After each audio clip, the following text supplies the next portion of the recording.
Zdravím. Dnešná časť servisného tutoriálu ku krovinorezu Honda UMT 28D, vyrobenému v roku 1999, čiže má 24 rokov, bude venovaná výmene žacej hlavy za žací disk.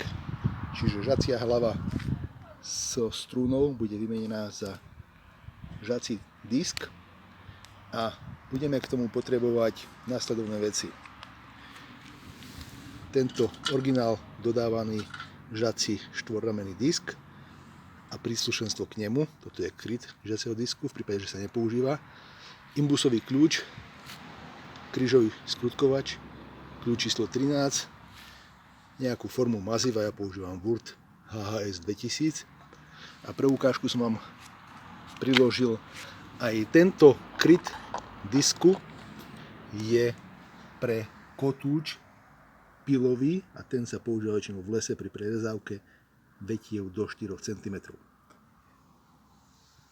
Ku žaciemu disku, prípadne strunovej žacej hlave, sa využíva tento typ krytu a o chvíľu si ukážeme, ako sa demontuje strunová žacia hlava a vymení za spomenutý žací disk. Teraz si ukážeme, ako správne demontovať strunovú žaciu hlavu a nahradiť ju žacím diskom.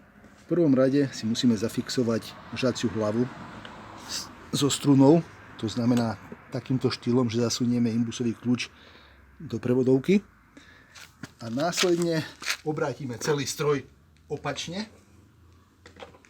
takto. A teraz, tým, že máme žaciu hlavu zafixovanú, ju môžeme pohodlne v smere hodinových ručičiek demontovať. Ako vidíte,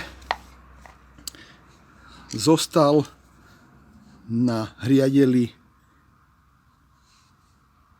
univerzálny úchyt, ktorý sa montuje do tejto univerzálnej žacej hlavy Oregon, ale jeho výhodou je to, že má v sebe dieru, to znamená, zasunieme tam skrutkovač a takisto v smere hodinových ručičiek tento nástavec,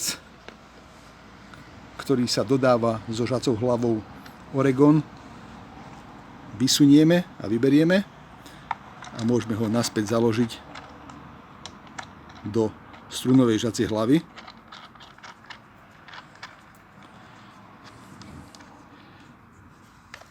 Tu máme spomínanú železnú podložku, ktorá sa používa tak pre strunovú žaciu hlavu, ako aj žací kotúč. A teraz použijeme mazivo, ktoré som spomínal, a keď už máte rozmontovaný celý systém, tak tam môžete streknúť pár kvapiek a premazať celý systém. Naspäť nasadiť túto masívnu železnú podložku takýmto štýlom.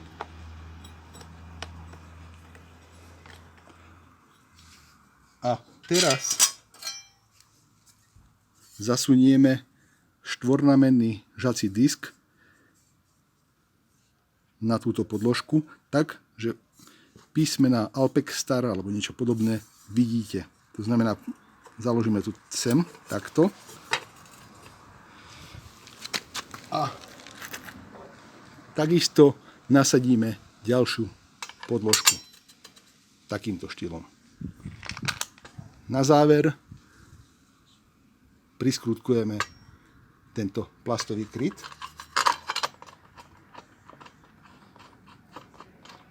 uťahuje sa proti smeru hodinových ručičiek a uťahuje sa kľúčom číslo 13.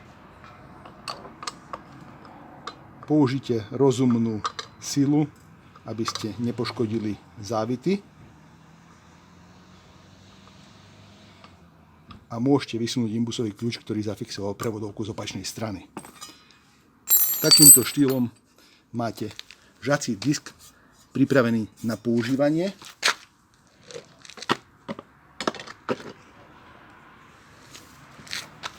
A môžete ním okamžite začať pracovať. Pevne verím, že vám toto krátke inštruktážne video aspoň trošku pomôže. Ďakujem za sledovanie a prajem pekný deň.